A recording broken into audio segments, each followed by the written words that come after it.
before we get to golf, I just want to ask you, just from a golf perspective, the rink hole, it's much shorter this year, playing at about 130 yards. In the past, we've seen like 215, 220. Do you like the shorter rink hole? Love it. Yeah.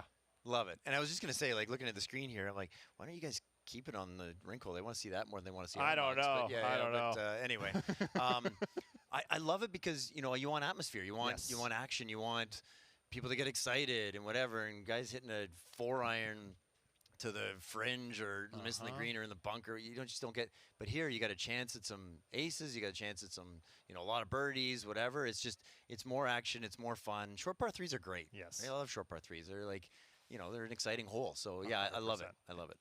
And at some point we'll do a golf course architecture show because I'm sure we could have some fun talking. I love golf course architecture. Yes. I am by no means an expert. But we love to talk about it, dish about it. Yeah. And another thing that we love to dish about, and everyone loves to dish about, are the favorite golf courses you've ever played in the world. And I know you've had the opportunity to play all over the world, but now we're going to go through our top 5. So maybe you start with number 5. Okay, so I'm not going to do them in any specific order. We're just going to, okay. So we'll talk about. I managed to put 5 down. I mean, it's hard because I thought the same thing. There are so many great golf courses around the world, and I have been lucky enough to travel a fair bit and to play some unbelievable places, and some of them more than once, which helps because sometimes you see a course a second time and it really does help. The first one I'm going to say is not going out on a huge limb because it's been ranked number 1 in the world before, but Royal County Down in Northern Ireland is my favorite golf course on the island of Ireland. It's very challenging, but still playable. And the front 9 there, I think, is perfect. It's just the best 9 holes you could imagine because it's got a great variety of, a good par 5 kind of getting you into the round, a short 3, a long 3, a couple of short 4s, a couple of beast par 4s. The 9th hole, which is iconic, you hit it over the hill and you walk over and see the Mourne Mountains in the background and the Slieve Donard Hotel. It's just, and the back 9's not so bad either, but the front 9 is just so iconic and so great that I haven't played it in a few years, and it's a place I can't wait to get back to, but so it'd be on my list for sure. Yeah, funny enough, it's also on my list too. I played 36 holes there back in 2019. It absolutely beat the tar out of me, but it was so much fun. And also so much fun to see the DP World Tour there for the Irish Open this past September. So we both have Royal County Down on our list. Give us one more. Okay, we got to get something a little different then. Oh, yes. Yeah. So let me go with so I did a couple. I was trying not to get more than 1 per country. Good for you. I did not do that. So good for you. Okay. So because obviously I love links golf. I love all the golf over there. I could pick so many golf courses in Ireland and Scotland. So I do have 2 others in the UK. Yeah. Okay. I'll start with the Old Course. So the Old Course in St. Andrews is just a special experience, and anybody who gets the opportunity to play it, is very fortunate, and you just kind of, it's an iconic spot that every golfer should get to if they can. And so to stand on that first tee and get those goosebumps, but beyond that, the golf course itself, some people get underwhelmed by it, and I get it. It doesn't have the same dramatic views and landscape, but the movement of the property, the double greens, all the different angles you can play there. Going back to the golf course architecture stuff.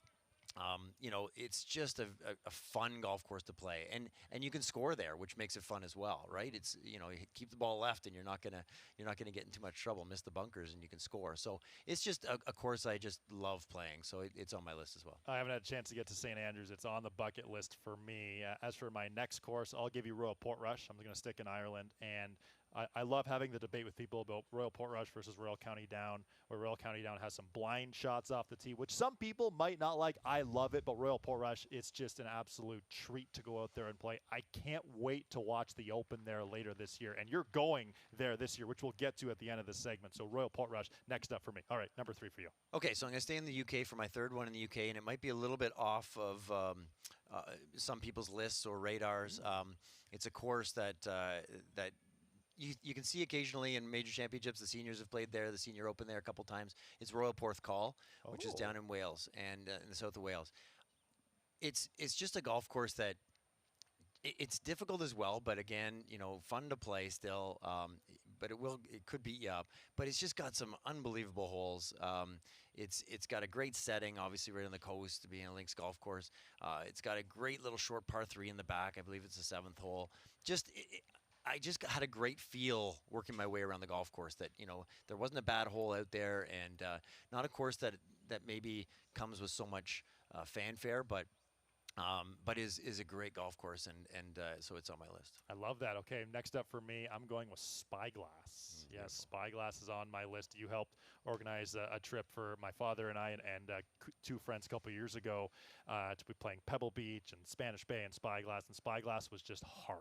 It was a hard test, and I wish the PGA Tour could go and play there and play 4 rounds there, because we've seen it in times, but it is just a good test of golf. I love Pebble Beach too. Hard to leave that off this list, but it is off my list. Okay, next up for you.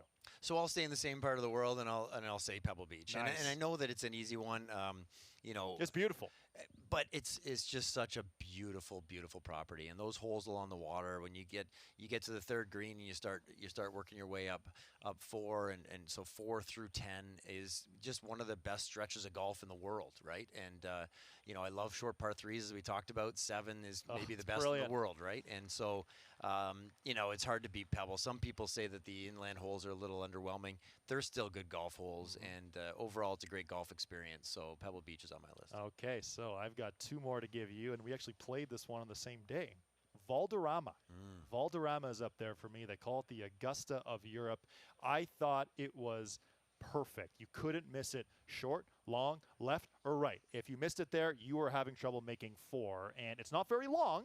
I believe it was 6,600 yards or so, but the DP World Tour was there 2 weeks before we were there. 6 under par, won that week, so that's how hard it is. Valderrama, host of the Ryder Cup as well. That is a great course. Okay, your final course. I almost had Valderrama on my list. Close, right? Because I do love it. It's, again, and we're not just trying to choose challenging golf courses, but it could be a challenging course as well. So, it didn't quite make my list, but it's right there.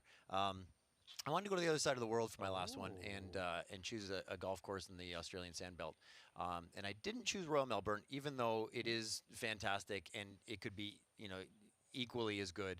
But I took sort of the course just down the road, Kingston Heath, which I just loved when I played. I thought it was, again, a playable golf course off the tee. You can hit it around a little bit. The bunkering there, how they tie the bunkering into the fairways, they cut the grass short right up to the bunkering, is just such a great look.